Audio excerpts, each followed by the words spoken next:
कहानी की शुरुआत में हम बैरी नाम के एक आदमी को देखते हैं जो पैसों से भरे कुछ बैग्स अपने घर पर लेकर आया। ये देखकर बैरी परेशान हो गया कि इतने पैसों को वो कहाँ रखेगा। घर पूरा भर चुका है, दफनाने तक के लिए जगह नहीं है। जहाँ भी उसने खोदा उसे पुराना दफनाया हुआ पैसा ही मिला। अब बैरी ने सोचा कि इन पैसों को घोड़ों के तबेले में छुपा देता हूँ। लेकिन जैसे ही उसने पैसे छुपाने के लिए दरवाजा खोला, ढेर सारे पैसे उसके ऊपर गिर पड़े। पूरे तबेले में नोट ही नोट फैल गए। लेकिन हमेशा से उसके पास इतना पैसा नहीं था। आज से कुछ साल पहले वो बस एक एयरलाइन में पायलट था। बैरी की गर्लफ्रेंड बहुत खूबसूरत है और वो अपनी जिंदगी में भी काफी खुश था। बैरी को लगा कि उसकी पूरी जिंदगी ऐसे ही खुशी खुशी निकलेगी। लेकिन फिर अचानक से मुसीबत ने दस्तक दे दी। एक शाम जब बैरी अपने होटल में आराम करने पहुंचा तो एक दाढ़ी वाला आदमी वहां उससे मिलने आया और बैरी को ब्लैकमेल करने लगा। उसने बैरी के ऊपर पैसों के लिए सिगार की स्मगलिंग करने का आरोप लगाया। ये सुनकर बैरी के पसीने छूट गए,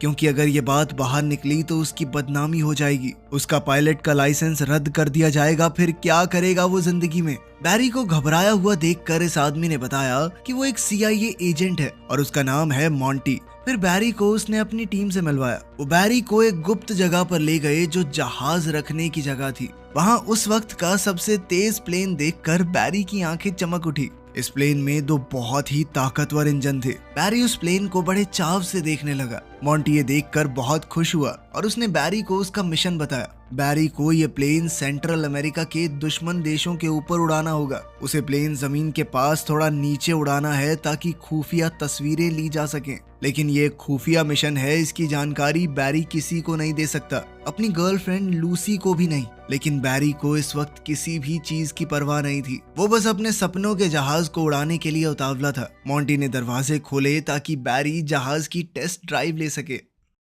घर जाकर उसने लूसी को बताया कि मुझे अभी वाली नौकरी छोड़नी है, क्योंकि मुझे एक दूसरी कंपनी में बहुत अच्छा काम मिला है। उसने अपने मिशन का कोई जिक्र नहीं किया। लूसी को ये बात बड़ी ही अजीब लगी। कोई पायलट एक एयरलाइन में कैप्टन की नौकरी छोड़कर एक अनजान कंपनी में क्यों काम करना चाहेगा। उसी रात एक फ्लाइट के दौरान बैरी अचानक से कॉकपिट छोड़कर निकल गया, अपनी जिंदगी की एक नई शुरुआत करने। उसके बाद से बैरी मॉन्टी का आदमी बन गया। वो सेंट्रल अमेरिका के देशों में अंदर तक जहाज उड़ाता और हर तरह के खतरे का सामना करता ताकि वो खुफिया तस्वीरें ले सके। हर बार सफर बहुत खतरनाक होता, लेकिन बैरी को अब इसी में मजा आने लगा था। मॉन्टी ने जब तस्वीरें अपने सीनियर्स को दिखाई तो लोग बहुत तारीफ करने लगे। लेकिन अभी तक बैरी ने लूसी को कुछ नहीं बताया था। उन दोनों की शादी भी हो गई और अब एक बेटी भी है। लेकिन बैरी की आमदनी अब कुछ खास नहीं हो रही। बैरी ने मॉन्टी से कहा कि देख भाई, इतने में तो गुजारा नहीं हो सकता ना आदमी का, कुछ करना। लेकिन मॉन्टी ने इस बारे में कुछ नहीं किया। अब मॉन्टी ने बैरी को